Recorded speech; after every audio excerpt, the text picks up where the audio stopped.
มันคำนี่แหละเปิดตัวสเทลขึ้นเหรอปันมาเนี่ยเอ้ยอ่ำปันย้อนเบอร์บานชัวร์จะนั่นไปกว่าในก็ทูอ่ำยับไว้ลีเป็นทางเลยอ่ำมัดไว้ลีเสียก็ปล่อยปันกว่าเรื่องเลยนะเขาไปกว่าบอกใจดองเขาช่วงปันเต้นนี่ฮะอ่ำปันคุณเรื่องหนังเขาในตัวพอจีเนอร์มือเขาเด็กอ่ำออกขึ้นมานี่เลยล่ะมาเนี่ยอย่านะแต่เขาเราวันนักเรียนน่ะแม่ก็เนี่ยล้วนไปหมดเลยอ่ะเอามาขึ้นเลยขึ้นเอานะวันเนี่ยฮะได้เขาเป็นหรออยากให้ทำแม่เขาได้นี่แหละขึ้นข้าวเราไปเขารู้เอามาขึ้นเลยนะอ่ำปันก็อ่ำปันวันแรกมา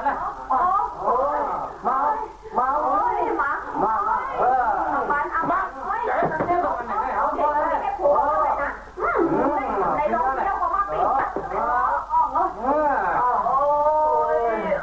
ดีนะต้องไปได้เลยนะเป็นเหรอโอ้ย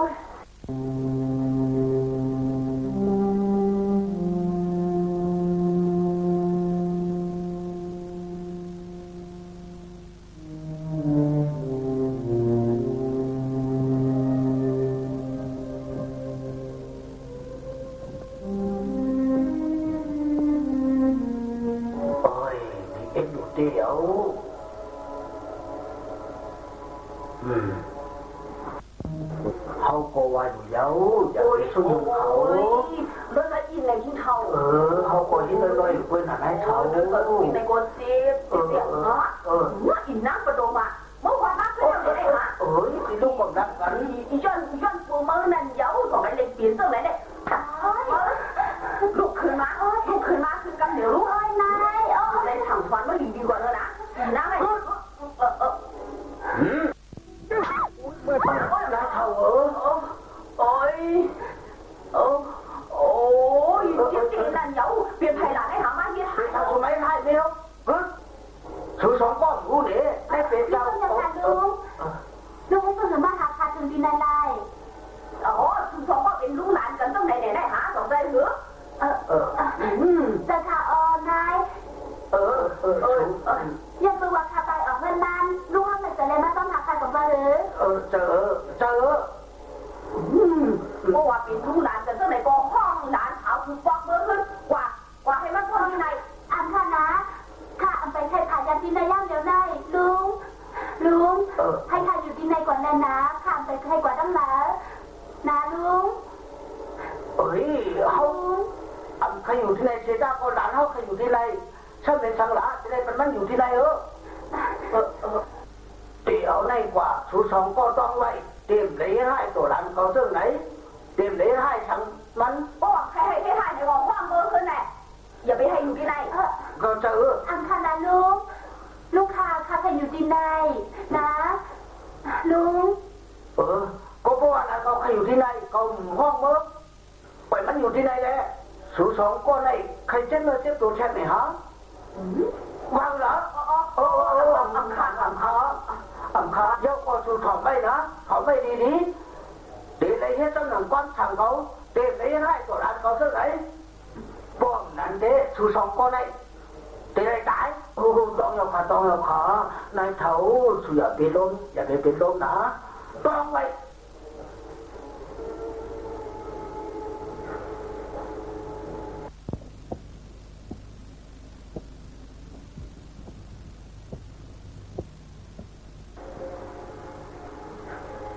เจ้าน้องไม่สิขาข้าผู้เจ้าย่อมตั้งที่อยู่ที่ข้าน้องอันเป็นช้างเขาก็อันจะซอยยิ่งจันสูงดีแล้วเขาเป็นนั่งยิ่งธรรมดาเพื่อไหนก้อยเจ้านางที่ข้าผู้เจ้าใครต่างเราว่าเฮ้ยเจ้านางเอาบอกว่าขึ้นนางแล้วหรอเจ้าไหนที่ข้าน้อง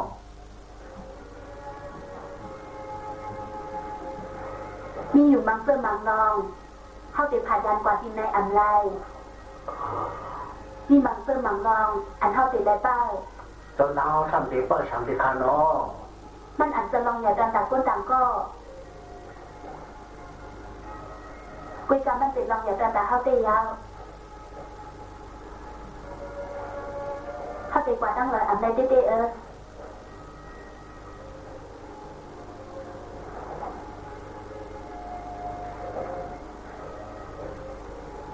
สุยาเป็นรักมีเธอนะว่าสุมาโทเขานอดิค่ะ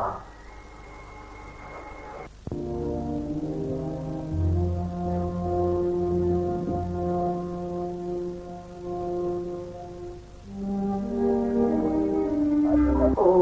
ยอีน้ำกระดูกมาเมื่อบ้านคือจะเป็นยังไงนี่ตอนนี้ก็มาหัวก็ได้ทำจอนเมื่อไหร่นะเพลงยากกินเลยเนี่ยla la la la la na na na na na đi xin thở mà tôi đang còn ham đi tôi ham lừa cái hư làผ่านตัวสุนะเขาในมีหูมีตาตั้งหนักนั่งเยาแต่เตะร้อนตัวที่มองไงเขาเตะด้านนี้สู่ให้หูไว้นั่งเยาเขาลืมแปะเขาเตะด้านนี้สู่แทนขวัญโปนั่งประตูมาเขาในมันเป็นหูโดนลงก็หนึ่งมันในให้เตะนั่งเยาโอ้ยบองมันหัวว่าเขาเห็นให้ลูกสาวมันในเต้ผ่านตัวอีกหนึ่งเตเป็นเชื่ออันวันนั้นสุกหูอยู่จนหูเขา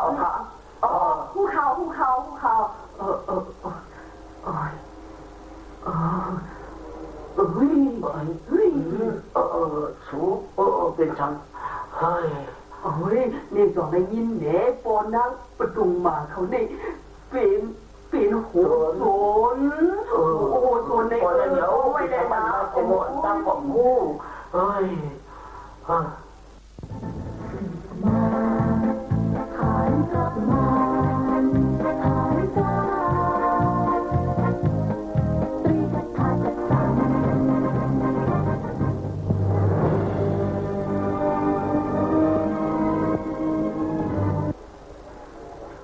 không năngประตูมาหรือปูมูเซอร์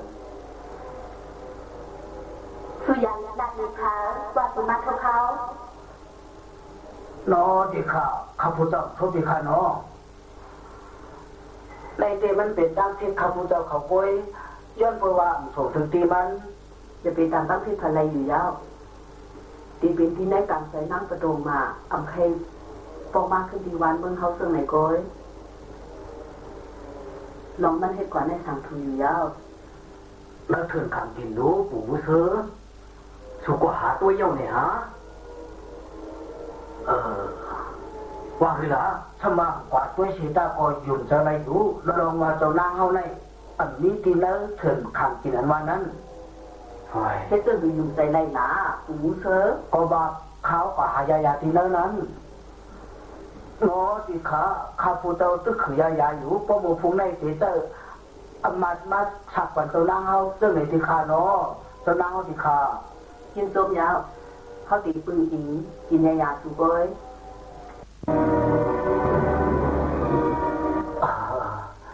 สาธุขายินจนเจ้านางหลวงเฮามีเมตตากรุณาเหนือเฮาเจนันขายเอาแค่ตัวโบราณเนี่ยเจ้านางหลวงเขาขันยินจมเต้ๆในขณะเขาขันลืมกุ่มหมุนก็ใจขาขาเขาในก็เป็นอันนับอย่างยินจมเจ้านั่งหลวงเขาผู้ตั้งไล่เขาอย่าไปนั่นจะอยู่ยาวขาอ้าวแปะเปิงเตี้ยวเนาะเฮ้ยเปียกเดียวมีลองทางขาหมอกสามคำในเขาขาตัวมันเปียกเมืองไว้จังไหนคะโอ้ยหมอกสามคำเอาคันในมันคงเป็นลายปอกเย้าขึ้นออกเมื่อเขาเอาในสิคะออกเมื่อไหนคะเจอเขาช่างเป็นทางขาหรอข่าวว่ามือเข้ามากำลังตั้งเข้าคันในก็เลยหันอยู่ช่างเป็นบอกอันในเพื่อนหนังเก่าค้าโอ้ย หมอกอันว่าในเจมันก็เหมือนกันซึ่งในนั้นขายาวมันเหมือนกันคนในเจนาเปียกเปิงบอกในได้หมอกเหมือนกันอยู่กล้วยคาอ๋อปู่นายค้าอยากไปคำแต่ทางอยู่เย้าเข้าค้าอ่ำไม้ไทยบอกตามคำที่ในหนังเก่าค้าตั้งแต่คาลาเข้าค้าเตรียมถวยมันเข้าค้ามาได้เป็นน้องนี่ค้าอ๋อตั้งแต่คาลาปู่ตังนายสองนี้ลองใครรักนี่เข้าค้าชื่อคาลาเฮาขาในเป็นคนกี่คนเท่าเยาอันสูเจ้าลันมาในกอเฮาขาในวนสะป้อมกันขึ้นไหลสุรัตทางในกอเฮาอันปองจะเสียอีกนั่นเยาเฮาเลยเป็นคนเท่า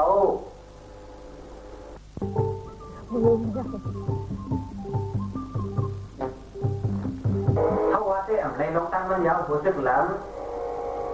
ผู้เล่นหน้าในกอเดียมยอมรับในลงเตมันเป็นชื่อมาในกอหลวนฉันบ่ตายกว่าเยาเขาในก็ปุ้นกันเขาเย้าหนาลองในเจ้าบอกกันจะเต็มคนเย้าก็เย้ามันเลยนะ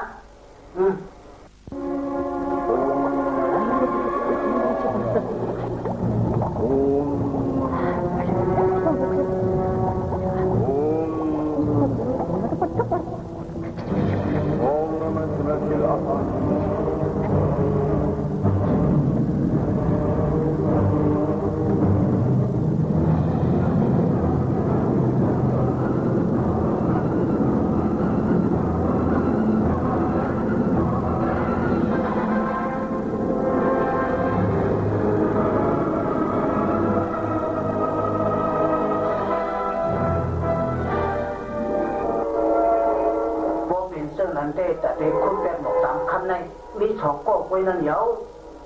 ก้อนเด็กคุณออกอะไรในเด็กหนอดีค่ะข้าผู้เจ้าในโกวันไม่อยู่เยาขาอันเด็กคุณเลยบอกตามคำในมีเจ้าเลยตั้งในหมอเจ้าในโกดีขาชอบนะมาหายอะไรสั่งผู้อยู่ชายเลยน้อยค่ะห้องซื้อหารเสียกว่าเจ๊เต็มปู่เท่านั้นเท่าสองก้อนนั้นให้คุณเป็นบอกตามคำเหลียวลองไล่ซื้อก็กระเย้ากุ้ยเขาว่าอย่าให้เขาถึงตายหนังเก่าอันคุณเลยบอกตามคำในมีเขาสองก้อนในกุ้ยเย้าดูในเจ๊เป็นเขาให้ได้นั่นเย้านะอ่ำท้องหรืออะไรดีคะเนาะเด็ดแหนมเฮ็ดคิงเขาเอามาดูป่ะ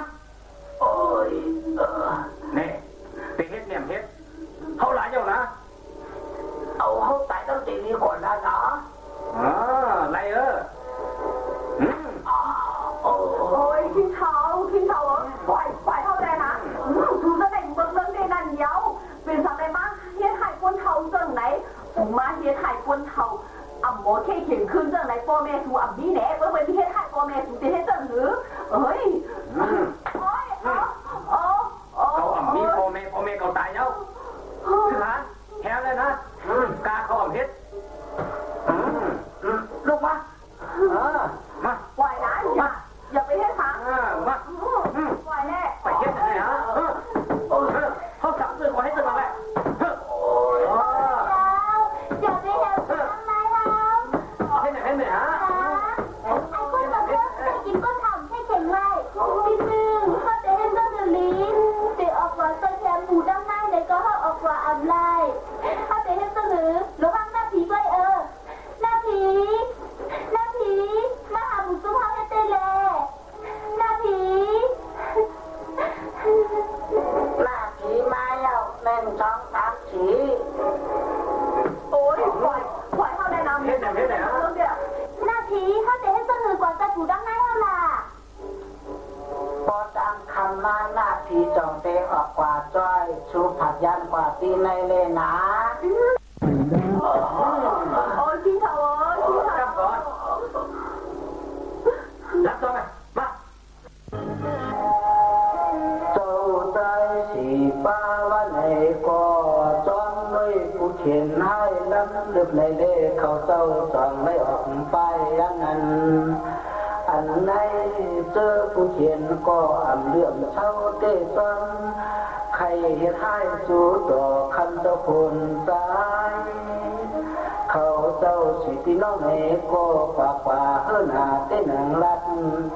ถึงเตี้ยมลือสูงกว่าเอาควรไงตัวเดียามตัวเหลียวในจมผู้เขียนมาในก็จ้องดึกดำอยู่เขาเจ้าในก็ขึงเขาเนอปีเนอปะเถินดึกเฮ็ดในถึงที่ปอดมาที่ทางไกลนั่นเยานี้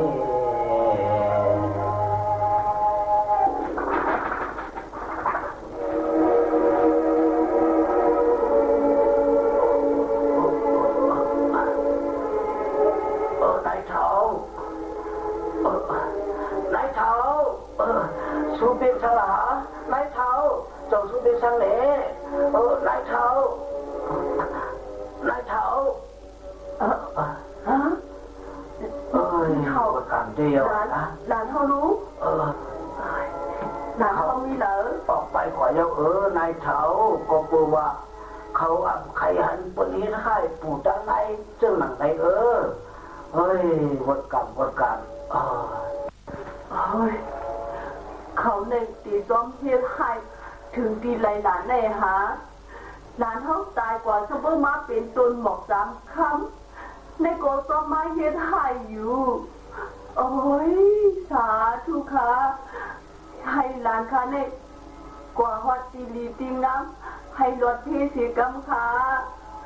นายยันสุบันต้นตาหลานเขาอยู่นายเขาเลยก็แบบเปิดแต่เขาอยู่นะเป็นช่างในหมู่จุ๊บเขาในจ้องนี้ให้ตัวใจ1ใจ2ใจ3ใจ4เขาในจ้องนี้ให้อยู่กูข้าวยากแต่มีเฉยๆสีรองเยาใจเยาแต่มีรองตั้งสีรองซึ่งนั่นเป็นไหนนะกุยกว่ามันติเป็นรองตั้งเสื่อหือละฮะคุณเท่า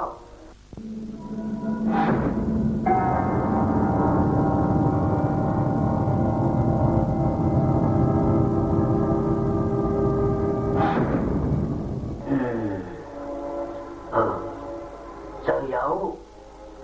เดี๋ยวมีอยู่บางซื้อหมักรองนั่นเยาพวกจะเจ้านั่นเต้เขาในก็เต็มปล่อยรองน้ำมาเจ้าในหนังเก่าก็ใส่นะ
นึงเลยอำใจหน้าพี่หอนนะเป็นเชียงมาหอน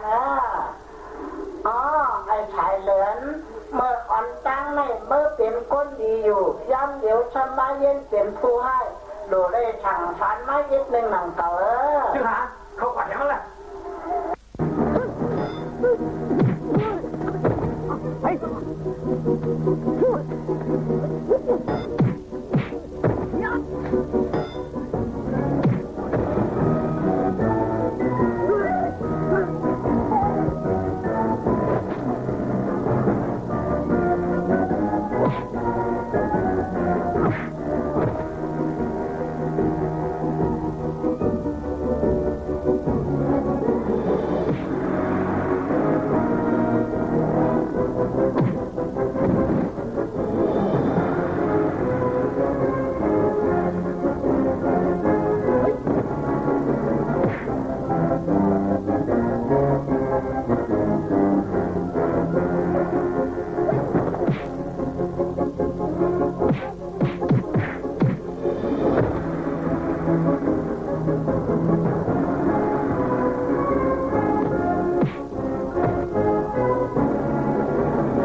นั่งในทะเล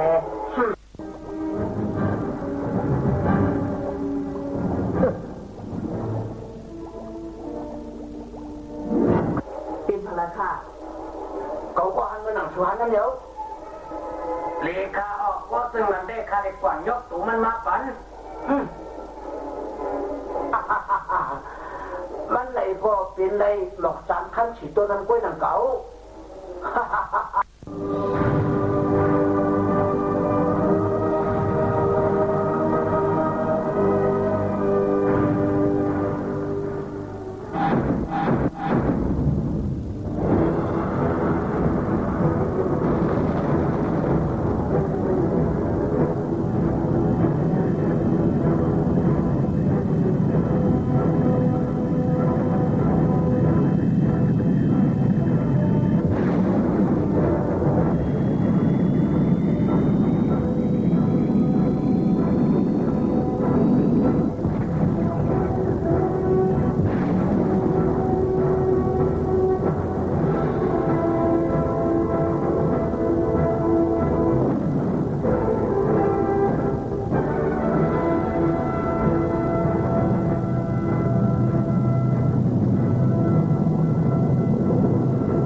เสียงอันไหนจำเตะหัวเดียวเป็นเช่นนี้สังค่ะยังเจ้ายาเชื่อตาไทยเหนือตั้งจ่าแขนอ๋อซื้อมันดีโมได้แล้วบอกมันให้กันแน่นาทีกั้นเธอไปเอาหางกล้วยเลยนะ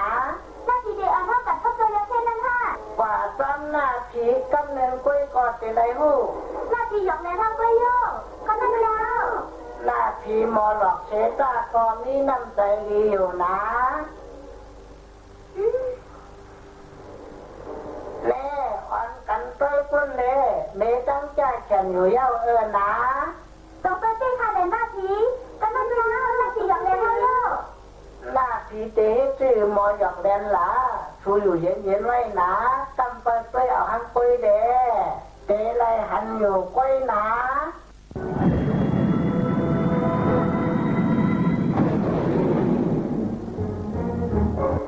เจ้าอย่าเชตาไทยค่ะมาหลอกเขาเนี่ยเขาถามว่าเป็นผีที่เรามาหลอกเอาอย่าเชค่ะเขามาย้อนตั้งใจแถมเขา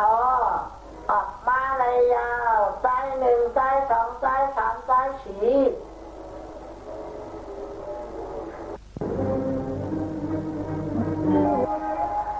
โซเยเชตาไอผู้จะแข่งก็จะเอาตาตะลอนพุงตัวได้หันเจ้าใจฉีป้าเกิดทางออกมาก็ทุกเราต่างอยากเกิดถึงดีเปิดปล่อยลองน้ำสู่ป่าฟังเมื่ออย่างนั้นอันใดถึงดีตัวก็เป็นผู้ทำนายเท่าเก็บเล่งซ้อมด้วยผู้ให้เขาก็เห็นให้สู้ต่อเอาผู้พินิวันการถึงดีตาเป็นหลอกตามคำก็มีผู้ซ้อนให้สู้ต่อคือฉันมีร้องเสือสาเตยลาลาป่าผู้เขาก็เลยผัดยานหัดมาตีตัวนี้เชนยันยามในนั้นเย้า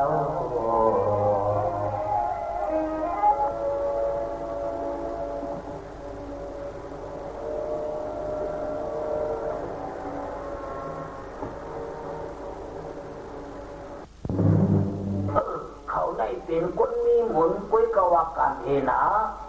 เจ้าอย่าเชจองเตะให้เขาเป็นคนในขึ้นกันเองเขาในเฮ็ดไรเหลือสีนั่นก่อนเจ้าปู่อย่าเชสู้จันเอาลิ้นเขาสีปีน้องขึ้นบ้านหนูได้เลยเกรซาซึ่งหน้าที่เกดซ่าเลยค่ะโอ้ยเจ้าเกดซ่าเฮ้ยป้นเหลือเจ้าโพสสูว่าเขาเส้นนั้นเต็มใจแถมสูเย้านะพังปันอีกหนึ่งหน้าที่พังปันให้อีกหนึ่งค่ะหน้าที่เขาพังปันอะไรอยู่เขาอยากเชี่ยวเต้ขายสังคาก็ก่อนหลินนั่นเย้าพองมือปันอยู่นั่นเขาเตะขับขึงล็อกไล่มันสีเจื้อสีร้อง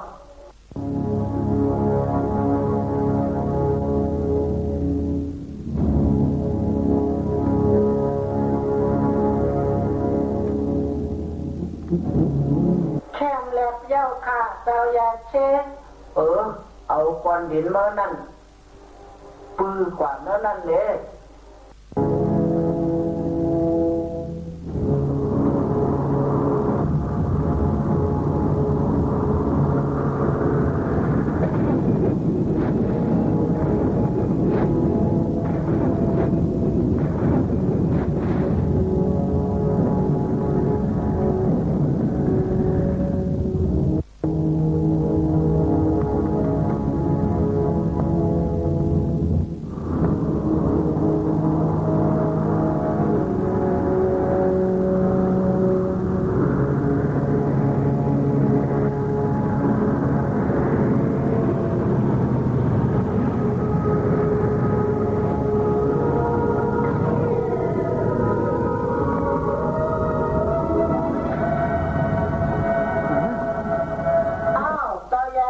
เป็นสังไรเป็นเสื้อมันมาเมื่อเดียวเข้ากันหน้าทีกว่ายาวลีเอนาของไรจ้า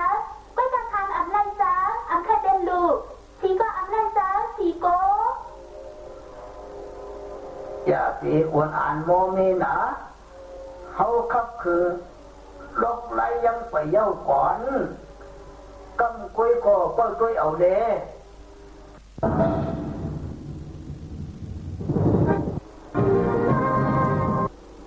หมู่จุ้งสูจองเตพร้อมฮับเอานาทีปุ่นพันนักหนาอย่าลงจะไหนเน่ว่าจะหือพ่อยาคาตะปูพ่อยาคา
เป็นอันลองเจ้าสีป้ากำเดี๋ยวนั้นยาว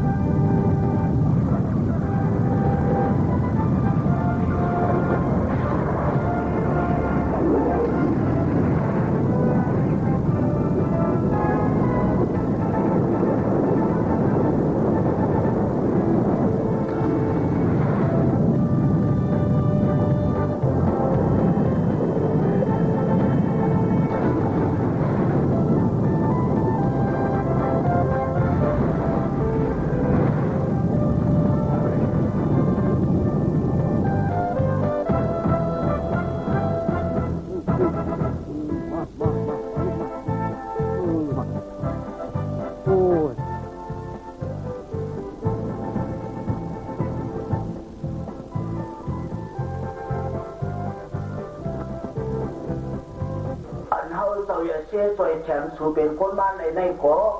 ย้อนเปิดหมุนกันประมีสูนั้นยาวสมว่าห่างตัวสูในถูกเปิ้นเผาเสียด้านในก็วิ่งเงียนสูในตั้งตึกขึ้นอยู่ตอนตาตั้งยังอันสูงตั้งยังอันอีสานค่ะเจ้าปู่สูในก็ที่ไรรู้อยู่ก้อยเลี้ยวสูในก็มีข้าวยามอยู่ที่ไหนหรือลงกว่าเลยนะใจหนึ่งลงกว่าเลยโอ้โหเจ้าปู่ค่ะโอ้โหเจ้าปู่ได้แฮมปีหนึ่งตายท่านไหนโอ้โหสูงกว่าฐานหน้าตัวต้องลงกาได้ตายได้เดียวปีหนึ่งอย่าไปย่ำลงกว่านะเอาเจ้าใจแถมสูเป็นคนมาเขาสังเกตสื่ออย่างสูตายเลยเหรอใจหนึ่งลงกว่าก็เดี๋ยวเลยนะเวียนลงเลยเอาค่ะเจ้าปู่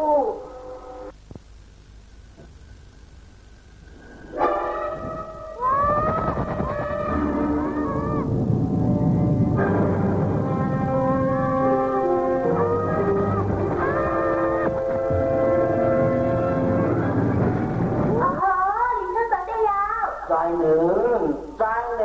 งนาทีเดี๋ยวอันนั้นกว่าคันในก็ร่วมมาแหละนาทีแล้วมาจำหน้าทีเลยนะเด็ก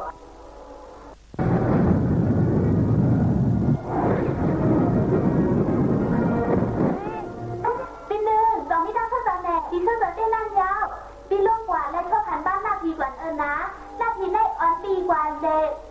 ตั้งนั้นนั่นยาวเป็นหรือเหรอสองไรจะหือเลี้ยวอ่ะนะถึงกำใจสองยาวกว่าให้ตัวเลยลงบาดตัวเลยอันเป็นฟังได้ค่ะนะเจ้าปู่บ่วันอยู่เจ้าปู่ในโคอยากไปเฮ็ดเยาอยู่ยังค่ะลงกว่าเลย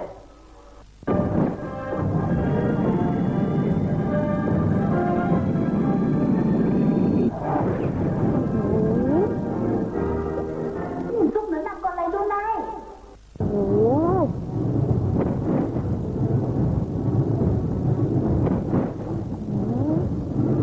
ดีเท่าจะได้ยาวสายสองซุกอยู่เหนือนางเฮ็ดสังหลาลงมาเลยนาทีแรกเดี๋ยวลงมายังเดี๋ยวได้ยังคะนาทีเป็นล่ะน้องสองต้องมีตั้งเชื่อใจแหน่เชื่อใจที่ใครนาที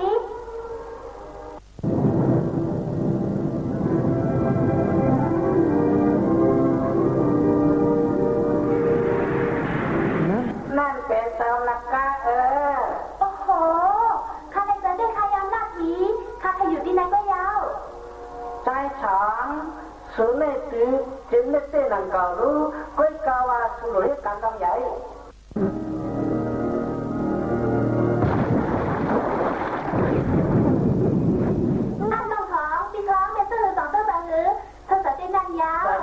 ถึงก็มาเยอะลงกว่าเลยนะ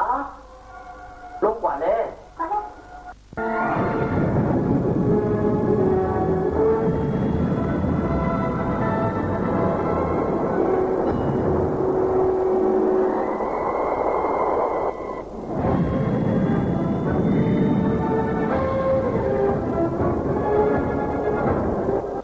สายสามนาทีสองนี้ตั้งชื่อแต่แม่สายสามในนาทีแรกเรากำวันออกมาอะไรไหนอะไรนะพอเป็นทีรับเฉียงฟังอย่าซื้อไหนเด้หน้าที่ในก็มีตั้งแจกแขนอยู่ต้องตัวไหนมาเข้ากว่า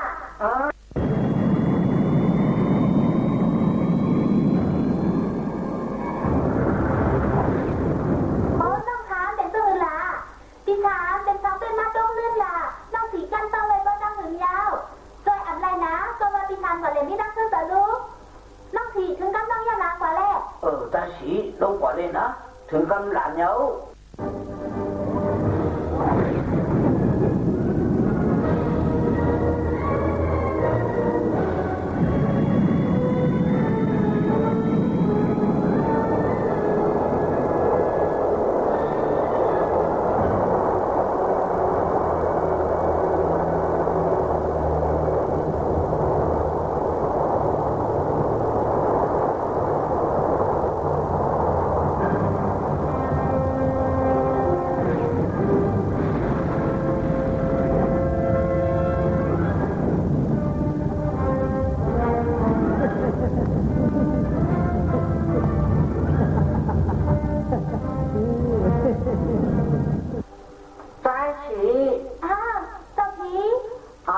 อยากไปห้องที่เขาซื้อไหน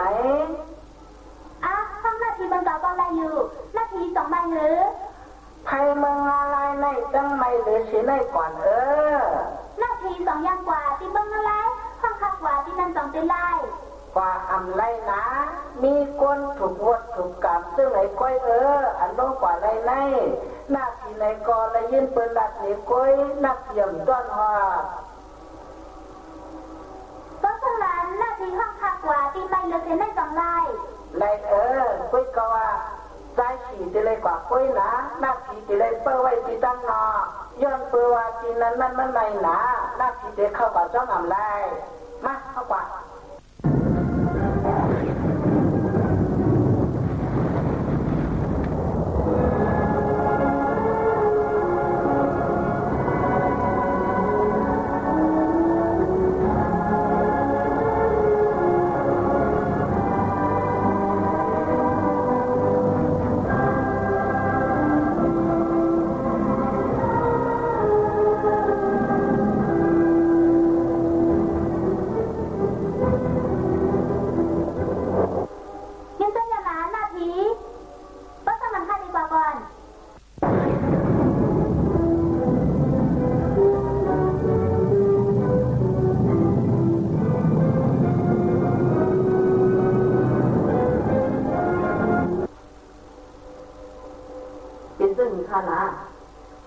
ถึงเขายังเขาจะเลยขับขืนเยา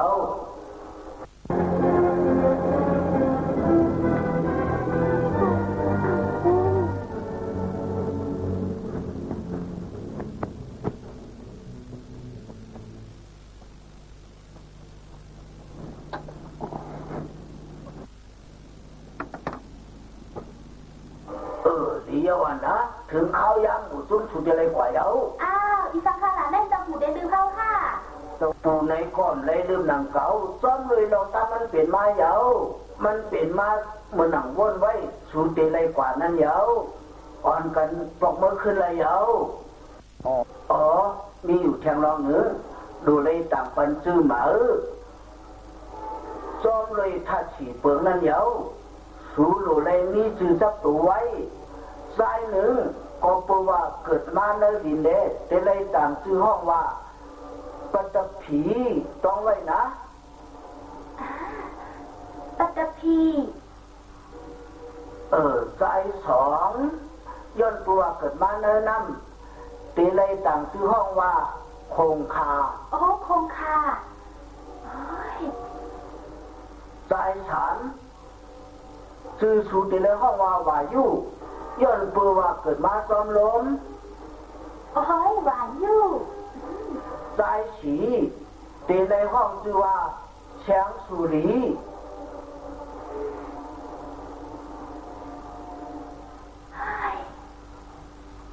เป็นอะไรซื้อยากว่าฉันนั่นล่ะเดี๋ยวหมู่จุ้มชูอ่อนกันออกข้าวตั้งเลยเดี๋ยวคุยกว่าหนูเลยจ้องไว้การนี้อาศักบอกกันที่2ในจ้องเลยเจ้าขุนผีเขาจะตัดไว้สูมีปุนพรการลองใหญ่อันเป้าไว้ภายหน้าหมู่จุนสูใน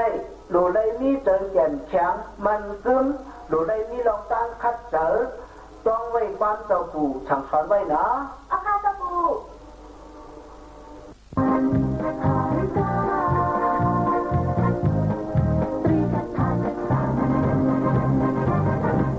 รับไปผู้ทั้งไปจับ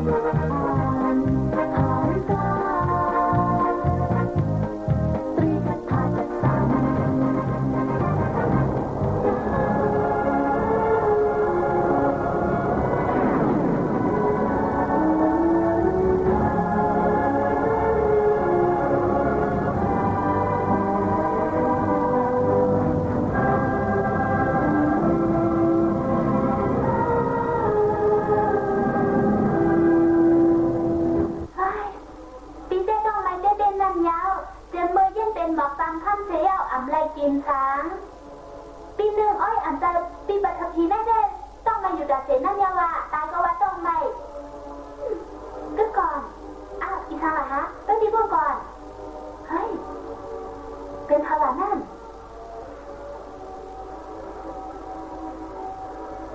ก้างก่อนปีอย่าไปเข้าวัดซ้ำนะเป็นพระก็เข้าอ่ำผู้เจ้าปู่สั่งเสริมไม่ว่าอย่าไปหยุ่มใจเบิร์นอาหารนี่สั่งโล